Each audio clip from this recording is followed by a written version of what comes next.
예, 네 번째 마지막 주제로 우리가 상실과 함께 살아간다는 것은 그 주제에서 함께라는 것을 다시 한번 우리 되짚어 보겠습니다. 앞에 우리가 황명골에 한 폭이 작은 풀잎이라도 그것이 살아있기에 비에 젖지 않는다. 하물며 입이 큰 군자풍의 파초이랴 빗방울을 배불고 논다. 이런 말이 있었죠. 우리가 상실을 겪게 되어지지만 우리의 마음이 우리의 함께라고 하는 이웃과 더불어서 선한 이웃과 더불어 함께 있다면 우리는 오히려 상처와 또 외부에서 들어오는 아픔을 마치 빗방울을 배불고 놀듯이 함께 살아갈 수 있을 것 같습니다. 그래서 상실은 없애거나 억압하거나 회피하거나 연기해서는 궁극적으로 상처가 치유될 수가 없습니다. 반야신경에 이런 말이 나오죠. 아제아제 바라제 바라성아제 넘어가네 모두가 다 넘어가네. 넘어간다는 것은 우리의 아픔과 일상의 이런 현실 언어의 구석을 넘어서서 그 너머의 자유의 지평, 우리의 의식의 지평, 정신의 지평까지 넘어가는 그 힘은 함께라고 하는 도안이 있기 때문에 그렇습니다. 가을에 넘어가는 갈매기도 그렇죠. 갈매기나 기러기나 보면은 특히 기러기 같은 경우는 함께 이렇게 무리를 지어서 그 너머로 넘어갑니다. 이렇게 혼자서 갈 수는 없습니다. 그래서 우리가 넘어가기 위해서는 또 이제 우리한테 주어진 아픔과 슬픔 그 자체를 미학적으로 말하는 것이 아니라 빠지지 말고 아픔을 대면하자, 직시하자는 게 중요합니다. 고에 빠지지 않고 아픔을 직시를 했을 때 비로소 우리는 치유로 넘어갈 수가 있기 때문에 그렇습니다. 직시하면 고가 아픔이 슬픔이 눈물이 고정되어 있는 것이 아니라 내 마음이 인지도식이라고 하죠. 마음의 패턴, 인식의 패턴이 만들어낸 표상 또는 이미지라고 하죠. 호환 또는 상상이라고 할 수가 있겠습니다. 그래서 우리는 이 상실과 함께함으로써 온전한 이해를 통해서 우리는 상실을 넘어갈 수 있게 되어집니다. 그래서 우리가 살아간다고 하는 것, 상실과 더불어 살아간다고 하는 것, 살아가는 것은 다 어김없이 살아가는 사람들은 다 어김없이 죽어가고 있죠. 죽어가는 사람들은 어김없이 또 살아가는 사람입니다. 죽음과 살아가는 것은 두 가지 사태가 아니라 하나의 사태이죠. living, 또 dying, 똑같은 목적지를 향해서 end를 향해서 가기 때문에 가는 종착지, 그게 living, 인생의 전체가 living이죠. 그러면서 또 다시 dying, end of life, 인생의 종착지까지 가는 것을 우리는 또 dying이라고 이야기합니다. 그래서 죽어가는 것과 살아가는 것이 하나의 현상을 기술하여집니다. 그래서 저는 이렇게 이걸 삶, 동사로 살다, 주체는 사람, 또 거기에는 사랑이라고 하는 살아가는 이유가 있지요. 의미의 이유가 있습니다. 그리고 사랑은 사르다, 사랑 불태우는 겁니다. 사랑은 덜어내는 겁니다. 나를 없이 하는 겁니다. 나를 비우는 겁니다. 그것이 사랑의 표현이죠. 사랑은 바로 사르다. 그 어원을 보니까 사르다, 나를 없이 한다, 나를 비운다, 나를 내려놓는다. 이게 사랑이에요. 사라지는 거죠. 또다시 누군가를 위해서 내려놓고. 그것이 우리는 어찌 보면 상실이 주는 궁극적인 의미가 아닌가 생각이 되어집니다. 그래서 저는 이 밑에 없어지다, 더러지다, 버리다 다 죽음의 어떤 메타포라는 생각이 듭니다. 위의 것은 하나의 어떤 현상을 의미를 하는 거고요. 위에 삶, 살다, 사람, 중립적인 가치가 없어요. 그냥 중립적인 가치만 말합니다.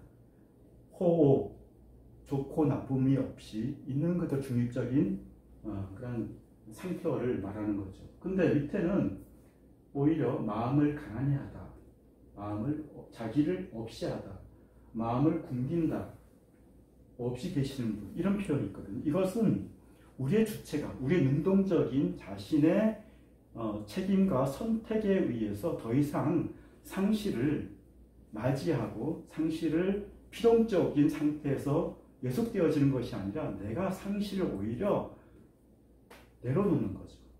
오히려 내가 갖고 있는 과잉, 잉여된 물질이 되든 정신이 되든 관계가 되든 덜어내는 거. 그런 의미거든요. 저는 컴플렉스가 있기 때문에 지식을 모아둡니다. 계속해서 이거 보고 저거 보고 저거 보이고 계속 빌더. 마치 우리의 문명 세계와 똑같은 거예요. 저는 과잉, 비만이 되어 있습니다. 저는 지식을 비우고 덜어내고 없이 해야 대나무의 빈 탄성을 유지할 수 있을 것 같습니다. 저는 지금 제 삶을 비워야 되는 죽음의 어떤 산프로시스트의 삶을 계속해서 살아가야 될 것 같습니다. 그래서 마음을 가난히 하다. 마태복음이었는데도 마음이 가난한 자는 복이 있다 이런 표현이 있죠. 그냥 상실을 다하는 사람을 의미하기보다는 내가 갖고 있는 것들 부단히 내려놓는 마음, 그것이 없이 하는 마음이죠. 유모 선생은 그것을 없이 계시는 분으로 표현합니다. 하나님의 인재를 없이 계시는 분. 그것은 바로 없이 계신 분이라고 하는 실체를 설명하는 것이 아니라 우리의 삶에서 끊임없이 없이 하고 비우고 덜어내고 버리고 이러한 삶 그 자체가 하나님의 인재, 신의 요청한 것, 그것이 바로 신의 인재라고 하는 거죠. 신은 거기에 있다고 하는 거죠. 그러니까 마음을 가난히 하는 것, 없이 하는 것, 나 자신 없이 하는 것, 마음을 굶기는 것, 이것이 바로 신의 요청이기도 하고 우리의 전체 함께 우리가 치유되어지는 원리 같습니다.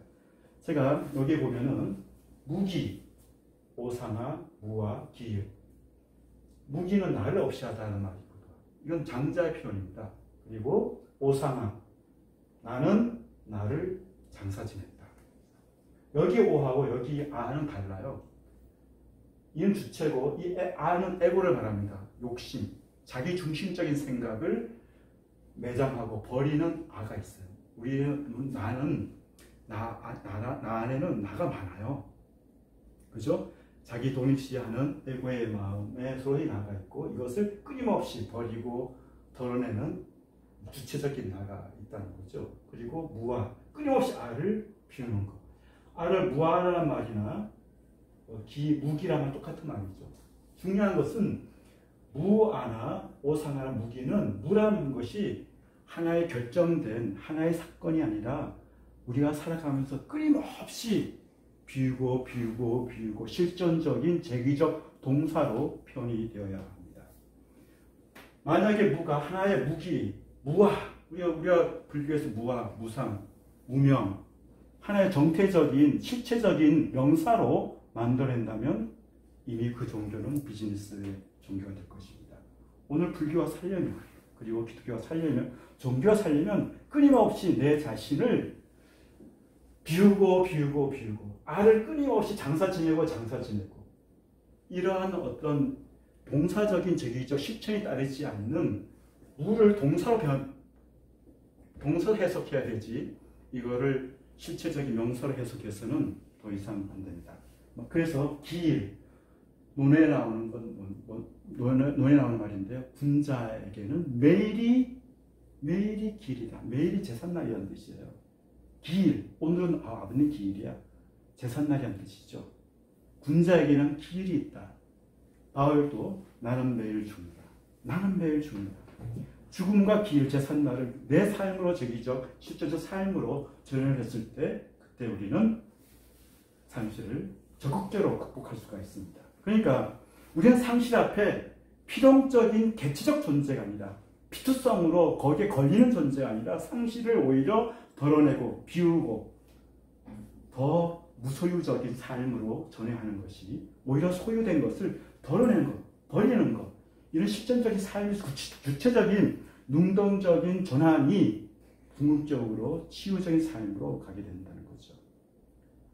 헬렌 나우에라는 사람이 상처받은 치유자 이런 뜻이 있어요. 상처받은 치유자 책이 하나 있거든요. 헬렌 나우에가 그래요. 우리는 다 치유자인데 치유자가 되기 위해서는 상처가 있다는 거죠. 상처가 있기 때문에 타자에게로 갈 수 있는 공감 능력이 발생한다는 겁니다. 우리가 치유라고 하는 것은 의존이 아니라 내 안에 있는 자아의 발견입니다. 그 발견은 끊임없이 나를 덜어내는 무화시킨 나 자신, 나스니스 무화시킨 그 삶이야말로 우리가 상실을 극복해가는 그런 삶이 될 수가 있겠습니다. 자, 그러면 드디어 상실이 치유가 되려면 어떻게 되어야 될까요? 상실이 치유가 되려면 어떻게 되어야 될까요? 그것은 저는 이 명제를 이야기하고 싶습니다. 빨간 글씨로 되어 있는 게 양희은의 그대가 있음에 그 가사 중에 하나입니다. 그대가 있음에 아픔이 아픔을, 슬픔이 슬픔을, 눈물이 눈물을 안아줄 수 있지요. 저는 이 19절이죠. 가사이지만 이렇게 우리의 감정을 이게 직관적으로 표현한 가사야말로 저는 최고의 가사. 양희은의 아픔이 아픔을, 슬픔이 슬픔을, 눈물이 눈물을 안아줄 수 있는 이러한 우리의 실존적인 삶이 우린 끊임없이 우리 삶에서 요청이 돼야 되는데 우린 너무나 값싸게 우리는 감정이 휘말려 있는 것 아닌가 생각 들어요. 그래서 저는 상실 치유가 되려면 어떻게 되느냐. 그대가 있어요. 그대가 먼저 있어야 우리는 각자가 다 있는 자리에서 그대가 되어줘야 됩니다. 누군가의 그대가 있어야 치유가 될 수가 있죠. 이제 그대는 곧 여러분이 되어야 합니다. 아픔이 아픔을, 우리가 아프다고 하는 것은 누군가를 사랑하고 있다는 증거이죠. 얼마나 내 자신이 아파하는 것, 눈물이 있다는 것, 이것도 능력이거든요. 누군가 사랑한다는 거예요. 그렇기 때문에 내 자신에 대해서 아파할 수 있고 눈물을 흘릴 수 있다고 내 자신에 대해서 우리는 스스로가 허용을 해야 됩니다. 그때 내 자신이 누군가를 사랑하고 있다는 것, 그것 앞에 내 자신이 대견스러울 수가 있습니다. 마찬가지로 슬픔이 슬픔을, 내가 슬프다는 것, 그것은 그대가 누군가를 사랑하고 있다는 증거입니다. 눈물이 눈물을, 하나님도 외로워서 하루에 한 번씩 눈물을 흘리시듯이 안아줄 수 있는 것, 산 그림자도 외로워서 하루에 한 번씩 마을을 방문하듯이, 어떻게 보면은 우리의 삶은 그대가 있기 때문에 아픔이 아픔을 껴안을 수가 있고, 슬픔이 슬픔을 안아줄 수가 있고, 눈물이 눈물을 허용해 줄 수가 있습니다. 우리의 삶이 이제는 너의 문제가 아니라 바로 우리 각자가 그대가 되어졌을 때 우리의 영혼과 우리의 의식과 우리의 삶이 더 진화될 수가 있겠습니다.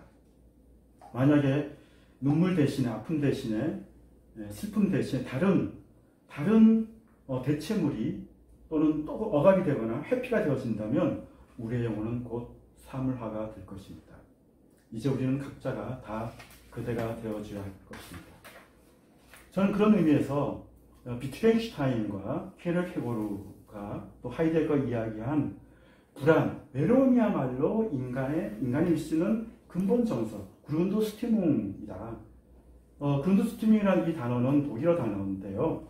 그 하이데거는 바로 인간의 존재를 불안의 존재라고 부르는 거죠. 이 불안이 모든 감정을 만들어내는 그런 일도 합니다. 그러면서 비트겐슈타인은 불안이야말로 가장 자신이 자기다움의 모습으로 귀의해가는 삶의 형식이다. 우리의 삶의 형식, 너가 먹고, 너가 자고, 너가 누군가를 만나고, 누군가를 싸우고, 지지고 볶고, 아파하더라도 그런 모든 삶의 형식이 바로 뭡니까? 자기 자신으로 되돌아가는, 귀해가는 삶의 형식이라는 거죠. 우리한테 다가온 아픔, 눈물, 슬픔을 제거하지 마십시오. 억압하지 마십시오. 그것을 허용했을 때 허용하는 내 자신의 삶이야말로 지성소가 될 수가 있습니다. 키엘케고르는 이 불안이야말로 이 한계 상황이야말로 신 앞에 서 있는 단독자라는 거예요. 단독자. 우리가 진짜 신 앞에 딱 서보세요. 떨리죠. 신비로움과 경이로움과 떨림. 이것이 모든 종교의 시작이기도 합니다. 이 한계 상황이야말로 상실에서 나타난 슬픔과 아픔이야말로 우리는 신과 만나는 단독자, 결연한 태도가 결정할 수 있는 나의 삶을 어떻게 행동할 수 있는가를 결정해주는 그러한 나를 단독자로 만들어가는 그런 한계 상황 속의 불안이라고 하는 겁니다. 그래서 켈케고르는 이 불안이야말로 셀브스트, 자기를 찾아가는 현기증 나는 자유의 여정이다. 현기증 나는 자유의 여정.